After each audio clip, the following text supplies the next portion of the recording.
हो हो हो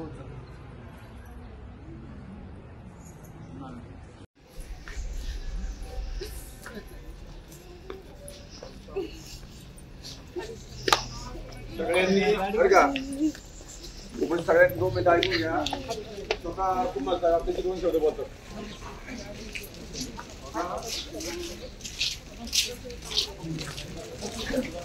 खाली बसा. चांगल्या कामासाठी लोक एकत्र येत नाहीत असा आमचा अनुभव आहे.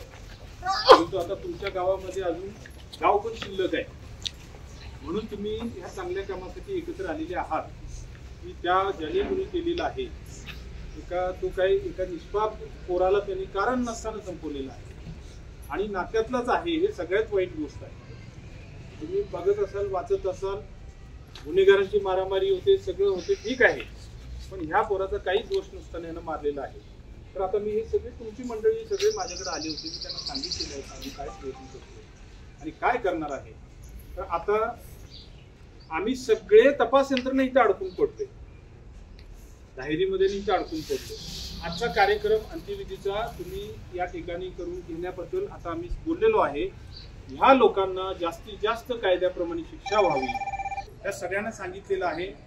इथून बाहेर पडल्यानंतर अंत्यविधीचा कार्यक्रम झाल्यानंतर माझे 50 पेक्षा जास्त पोलीस आणि बाहेरचे पोलीस असं मिळून आम्ही त्यांच्या शोधासाठी पुन्हा प्रयत्न करणार आहेत. माझ्या ऑलरेडी 5 टीम बाहेर होत्या रात्रभर. आम्ही रात्रभर बाहेर होतो. आता सुद्धा 3 टीम आहेत.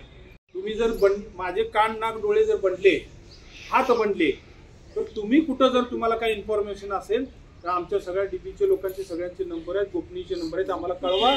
तुम्हाला कुठं वाटलं या ठिकाणी कारण घरदार नातेवाईक सगळं शोधून झालेलं आहे आमचं. फक्त बाकी काही गोष्टी आहेत त्या सार्वजनिक बोलणार नाही. आम्ही कसा शोध घ्यायचा ते घेतो. आम्ही समर्थ आहोत. आम्ही त्यांना आणू आणि सगळा तपास पारदर्शक होईल. तुमच्याकडे काही लोक आहेत किशोर भाऊ आहेत त्यांना प्रत्येक टप्प्यावर आम्ही सामावून घेऊ. कुठलीही गोष्ट तुमच्यापासून लपून राहणार नाही. माझ्यावर विश्वास ठेवा. माझ्याबद्दल तुम्हाला माहिती नाही म्हणून मी सांगतो की माझ्यावर विश्वास ठेवा.